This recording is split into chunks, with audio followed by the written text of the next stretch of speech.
Harvard was a school designed to train people into the religion called ministers in order to study the Bible, in order to spread the truth of the Bible. Now, Harvard then would encourage the development of other universities, Yale, Princeton, okay? And collectively, they would be known as the Ivy League. Okay? So this is how the Ivy League started, because America was founded as a religious colony, and everyone needed to read the Bible, so they needed places to study the Bible, and so they founded Harvard, and then Yale, and then Princeton. Okay? But over time, as America became more wealthy, it became also less religious. And so the Ivy League became social clubs. And what I mean by that is, these were just places where the rich of America went to become friends. Okay? It was to build cohesion, right? And remember, we discussed the idea of cohesion, where if you commit transgression, you become more cohesive. So these guys did not study. They drank, they dressed up like girls, they had wild parties, they played football, they took risks. Okay? And they became good friends, and they went on to become the leaders of America. As America became much more diverse, much bigger, and much more wealthy, it recognized that it needed to educate its population. And so it started state schools, okay? State schools. What we call A&M. Okay, you may have heard the term Texas A&M, okay? It means Texas Agricultural and Mechanical. The reason why was these schools were built to train farmers, engineers, and soldiers, okay? Tradespeople, in order to help grow the American economy. Now, and this system was extremely successful. America was able to industrialize really, really quickly. And most people went to these schools. Only the rich would go to the Ivy League because they were country clubs or social clubs. Over time, America, as it began to industrialize more and more, it recognized that it needed science and technology. So it basically copied the best universities in Germany. And Germany was at this time the main center of science and technology in the world. And so they built something called research universities. Okay? And a couple of the first research universities were Chicago University, the University of Chicago, and Johns Hopkins. Okay? So in the about 1900, you have this system, okay, of state schools where most people went. If you're a poor person, you go to learn a trade, and then you go and get a good job and make good money. If you wanted to be a professor or scientist, you went to these research universities. If you were rich, you went to these social clubs called the Ivy League. And quite honestly, it was a really good system. And America should have stayed with this system. But what happened was, who's unhappy now about the system? These guys, right? Harvard, Yale, and Princeton, because if you think about it, over time, they become less and less relevant. Because just because you're rich doesn't mean you're smart. All the smart people are going to Chicago and Johns Hopkins. And so over time, we can expect Chicago and Johns Hopkins to overtake the Ivy League. Okay? And that's why Harvard decided to institute scholarship programs. So it wanted more smart people into it wanted to welcome more smart people into its campus, okay? And this creates something called the SAT. Okay, this is the origin of the SAT. The SAT was founded as a scholarship program to identify the best and brightest students from all over America so that they can come to Harvard and help Harvard be the best university in the world, okay? But now who's angry about the system? Harvard's not happy that the best students are going to Chicago and Johns Hopkins. So they quit the SAT. And now the best students are coming to Harvard. Now who's unhappy? The rich kids, right? Okay, the alumni, the legacies. Because before, their kids could just go to Harvard and have a great time. Now it's hard for them to get in, they have to take a test, and also they're in class with smarter people. Okay? So now Harvard has a problem. On one hand, it wants the best students in America, but on the other hand, it still wants to maintain good relations with its alumni. So that's why it created a new system, okay? In this new system, grades are not the only factor. Test scores are not the only factor. Now it's focused on holistic. Holistic, okay? The new word is holistic. Specifically, character. Just being smart is not good enough. You have to be a good person. You have to be a strong and brave and virtuous person, okay? So they have a new concept called character. But this word was created to basically keep Jews out, okay? Because Jews are really smart, but Jews like to read books, so they're not good at sports. And so, that's not good. We need people who are manly, who are strong, who are brave. We need white people, okay? So they developed this holistic system. And that's why we have the system that we have today, where it's not just test scores, it's essays, it's transcript, it's teacher recommendations, because they want to identify the Jews and keep them out, okay? Today, we have the system to identify both the Jews and the Asians, keep them out. Yes? They would even identify for your household. Like they would ask for your profile. Exactly. So all the information that they're looking at today is to identify your ethnicity, your, they want to keep, they basically want to keep Asians out of Harvard, okay? It's that simple, all right? But I'll explain more as we go along, okay?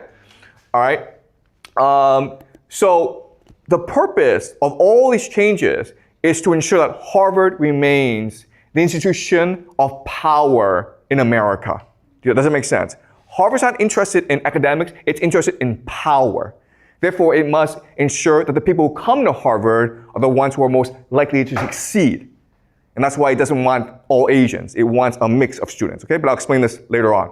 Okay, now in this new system, there are two key concepts. The first key concept is the idea of secrecy. Okay? Secrecy just means I'll never tell you why I let you in or why I didn't let you in. I don't have to, okay? The other is the idea of discretion. Discretion means that I can choose to let in for no reason. Okay? So in China, if you get a really high score on the Gaokao, Beida or Tsinghua has to let you in. Not in America. You could be the best student in the world. They don't care. If they don't like you, they'll just say, we don't want you, okay? They have their own institutional reasons to let you in, and they'll never tell you, all right? And the system was created to ensure that Harvard is able to recruit the best students in the world. But what's important for us to remember is, from Harvard's perspective, best just means the most likely to succeed, not necessarily the best academically oriented student, not the smartest student, okay? So let's run a thought experiment, okay? Let's just say that you are a Harvard admissions officer, and you're presented with 4 students, okay? You're Harvard, the best university in the world. Okay, and I give you 4 students. And you can only let in 1 student, okay? You tell me who you let in, and I'll tell you if you're a good admissions officer or not, okay? Okay, the first is the best math genius from China, okay? Everyone's like, no. All right. Second is the best basketball player in the world, okay? Basketball player in America, okay? Okay. The third is the best student in the world. And the fourth is 3 generations of Harvard. Okay? So your father, your grandfather, your great-grandfather went to Harvard. Who do you let in? You guys know the system. Exactly. Okay? You don't even think about it. I let in number 4, okay? Because you know that in the world, he is the most likely to succeed. You're not interested in educating smart people. All you want to do is graduate rich people. Okay? So let's just say this guy doesn't exist. Then who do you let in? Exactly. Yep. This guy, okay? Definitely not this guy, okay? Definitely not the math genius from China, because you know that he's probably just going to end up as a math teacher, right? Math professor. We don't want that. Okay? We don't want professors. We don't want lawyers. We don't want doctors. We want people who will be head of a company. We want people who will become a famous rock star. We want people who will become president of the United States. That's what we want, okay? And yeah, so either one of these two is fine. No, okay? But we want these guys to apply because that helps us look better, right? We want people to apply so we can reject them so that our metrics look better, okay? Okay? Does that make sense? Okay? That's how the system works. All right. So let me explain why they do this, okay? Why is the system set up like this? The best analogy for Harvard, Yale, and sorry, go ahead. Like, does all the admission officers in America college doing this intentionally? Okay, that's a really good question, okay? So if you're the Ivy League, you do this because everyone wants to go to the Ivy League. But if you're an average school, you're actually just trying to recruit students, okay? So this is like the school, this is the mentality of admissions officers for elite schools. But most schools are just like, they want you to come in and pay the tuition, okay? So why the Yale pick you? Yeah, I'll explain later on, okay? Okay.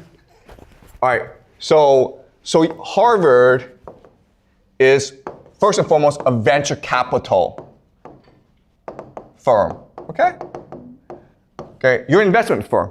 So let's pretend you're a venture capitalist, and I give you two options, okay? And you tell me which option you pick. Option one is, I want to open a restaurant. And I need $1 million from you. Okay? But guess what, guys? My uncle works for the government. So I can guarantee that he and his friends will come to my restaurant every single day. And so there's no risk. There's absolutely no risk involved. I guarantee we'll make at least $500,000 a year. No risk, easy money, okay? Number two is, I want to start a website that's AI and Bitcoin and all of this, okay? Problem is, I don't even know how to write code.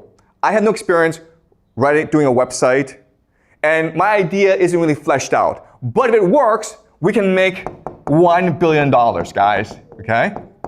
So option one is low risk, really good plan, solid returns, $500,000 a year, okay? Option two is concept, vague idea. I have absolutely no experience doing any of this, but we could possibly make $1 billion, okay? Which option do you take? Okay, you always take this, guys, okay? Right? Because you don't need $500,000. That's boring. You want $1 billion. And that's the mentality of Harvard. You understand? They want to take a risk on you. They don't want students who are solid and who will become a professor. That's boring, okay? They want crazy people who will change the world because that makes Harvard look good. Okay, another way of saying this is they rather have a class where 10 people succeed and 999 fail rather than 1,000 people succeed slightly. Does that make sense? Okay? Why? Because we only remember the 10 people who succeed. We forget everyone else. Okay? That's the Harvard mentality. And that's why they're the most famous university in the world, because they're looking to create as much brand name recognition for themselves as possible. Okay? All right? Does that make sense? All right. Now, how do we know if they succeed or not, if you're Harvard? Well, remember the class that we learned last class, which is dissociative personality disorder. And what we discussed last class is, in a game, people who are most likely to succeed have this characteristic. This system, the meritocracy, the way it's set up, it creates trauma. Okay, so let me explain why. So let's look at university, Yale. Then we'll look at high school. Okay, then we'll look at parenting. Okay, so you think, oh, you get into Yale, you can just coast, you're happy, life is simple, okay? The fact of the matter is that when you get into Yale, Yale is actually the Hunger Games. Have you read the book, The Hunger Games? It is a relentless competition. Because once you're in Yale, you're still competing. But now you're competing against the most competitive people in the world, okay? So maybe at this school, you can be the best student. Your parents love you. You have lots of good friends. You're head of student government. You feel really good about yourself. You go to Yale, and then you recognize that you're a nobody. Your parents are far away. And you're now in competition with the best students from all around the world who all want to kill you because it's a zero-sum game, okay? Only the strongest survive. And so everywhere you go, it's a competition. In the classroom, it's a seminar style, so you're with 20 other students, and the professor's asking you questions, and you're all competing to impress the professor, okay?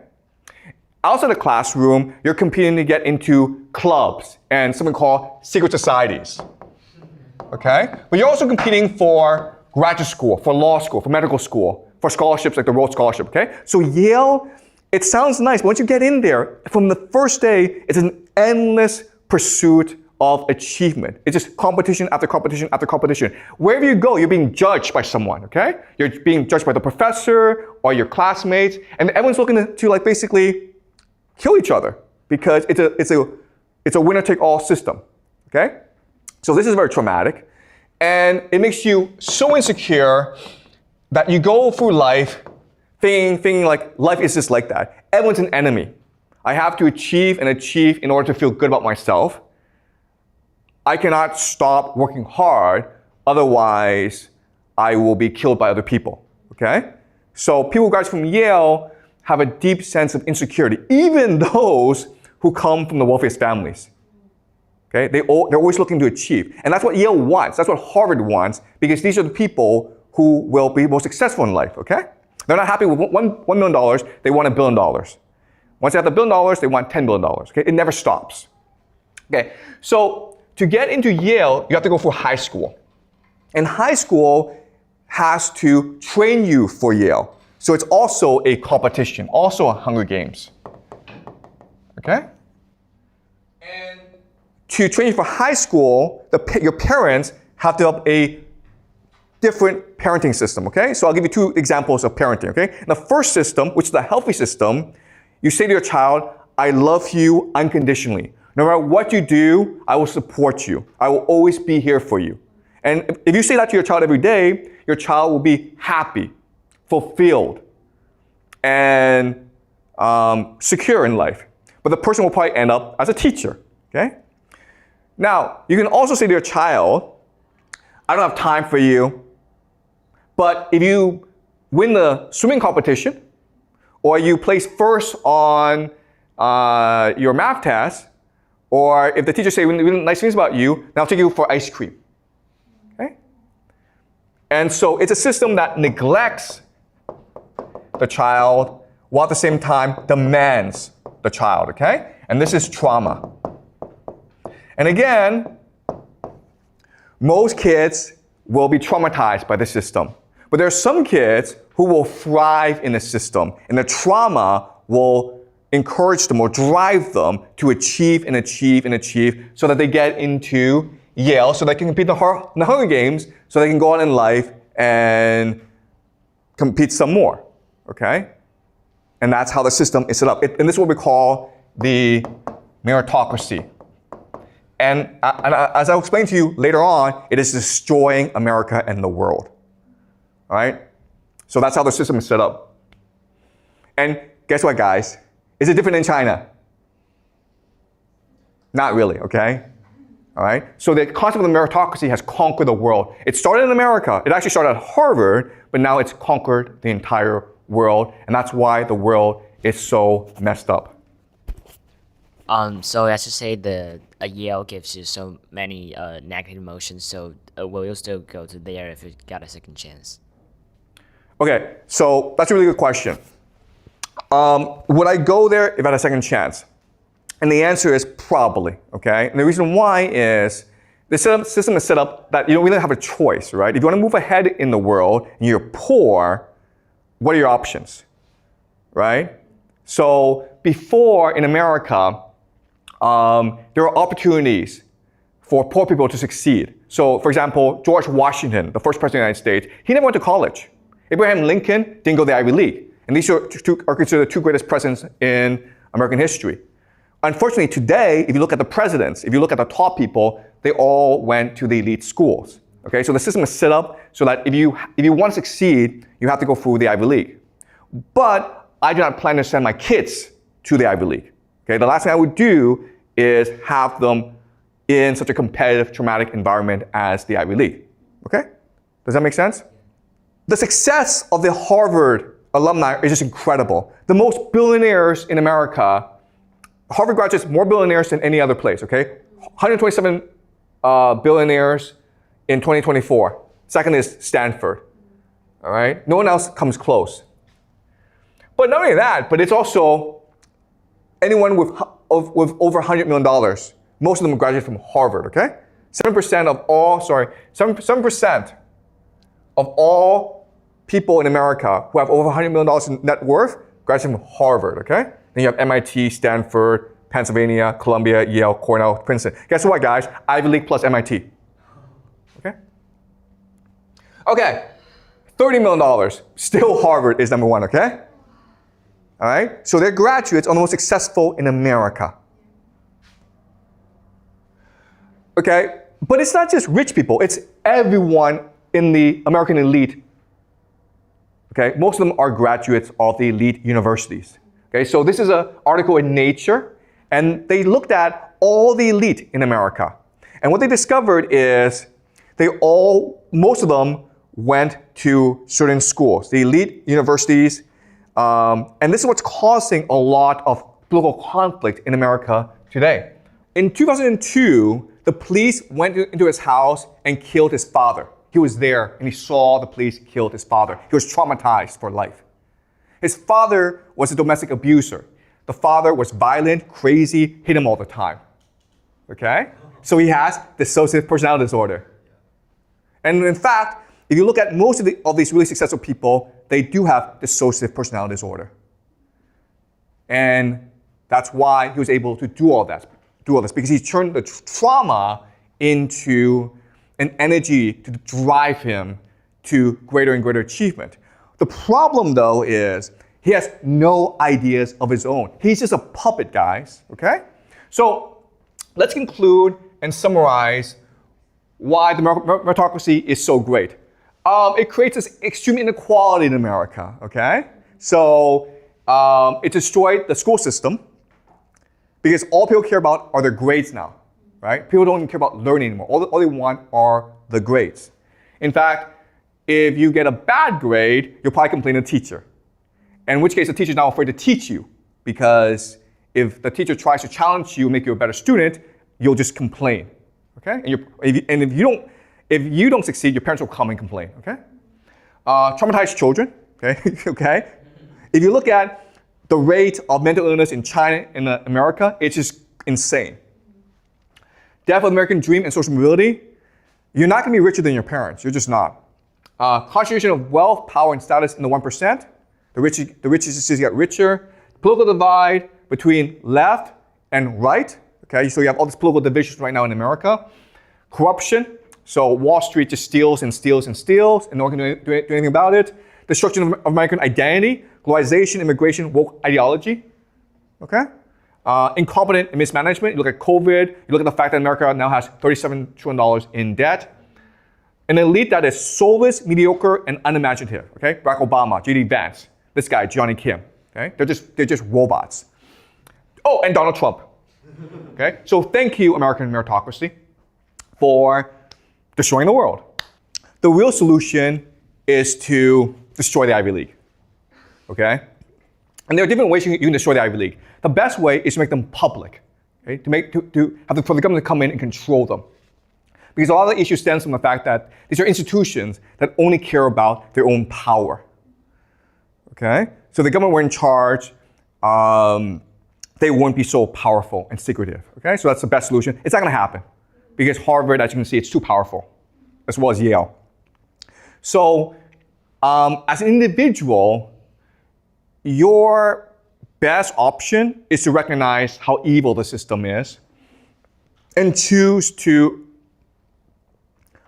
learn for yourself, okay?